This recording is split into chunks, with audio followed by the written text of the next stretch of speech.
সুপ্রিয় চাকরিপ্রত্যাশী ১৫তম বিসিএস পরীক্ষায় আসা বাংলা অংশ থেকে। ট্র্যাজেডি, কমেডি ও ফার্সির মূল পার্থক্য হচ্ছে জীবনানুভূতির গভীরতায়।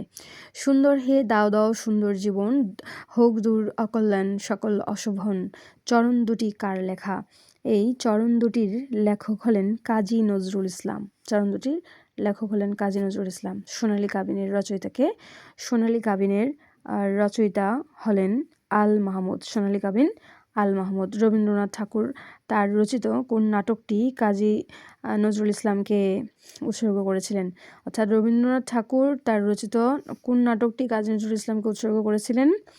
অর্থাৎ বসন্ত নাটকটি। রবীন্দ্রনাথের বসন্ত নাটকটি কাজী নজরুল ইসলামকে উৎসর্গ করেছিলেন।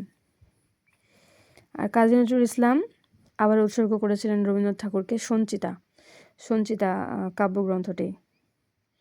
তো সঞ্চয়িতা লিখেছেন রবীন্দ্রনাথ ঠাকুর, সঞ্চিতা লিখেছেন কাজী নজরুল ইসলাম। বাংলা একাডেমি থেকে প্রকাশিত ত্রৈমাসিক সাহিত্য পত্রিকার নাম হলো উত্তরাধিকার। মোস্ট ইম্পর্ট্যান্ট, বাংলা একাডেমি থেকে প্রকাশিত ত্রৈমাসিক সাহিত্য পত্রিকার নাম। ত্রৈমাসিক সাহিত্য পত্রিকার নাম হলো উত্তরাধিকার। ঢাকা মুসলিম সাহিত্য সমাজের প্রধান লেখক কে?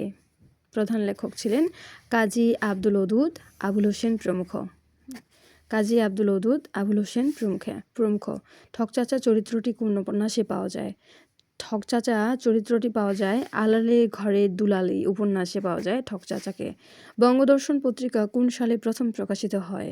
বঙ্গদর্শন পত্রিকাটি প্রকাশিত 1872 সালে। সমকাল পত্রিকার সম্পাদক কে?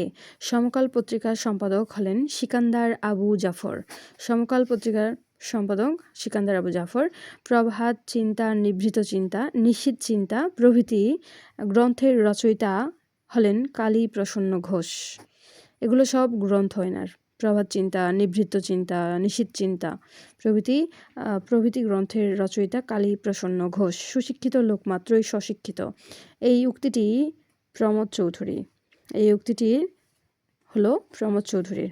সুশিক্ষিত লোক মাত্রই স্বশিক্ষিত। Thanks for watching.